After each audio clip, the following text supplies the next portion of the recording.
Cerita seorang wanita yang terkejut saat mengunjungi makam mantan pacarnya viral di media sosial. Cerita tersebut dibagikan oleh akun TikTok @RaymondTopes pada Senin, 17 Mei 2021 lalu. Raymond menuturkan, cerita tersebut dialami sendiri oleh temannya yang tak ingin disebutkan identitasnya.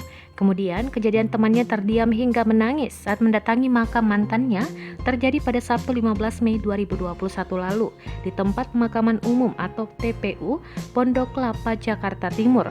Rupanya, Raymond sengaja mengajak ke makam agar temannya mengetahui fakta mantan pacarnya telah tiada. Sebab selama ini, temannya tidak mengetahui mantan pacarnya saat SMA itu telah meninggal dunia pada 2019 lalu.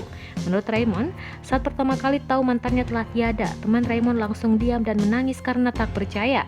Bahkan temannya ini sampai kehilangan nafsu makan selama beberapa hari. Meski sudah tidak memiliki perasaan, Raymond bercerita temannya ini bersedih karena tidak mengetahui penyakit yang diderita mantan pacarnya. Terlebih mantan pacarnya ini sengaja menutupi sakitnya dengan berpura-pura menyukai wanita lain agar hubungannya kandas.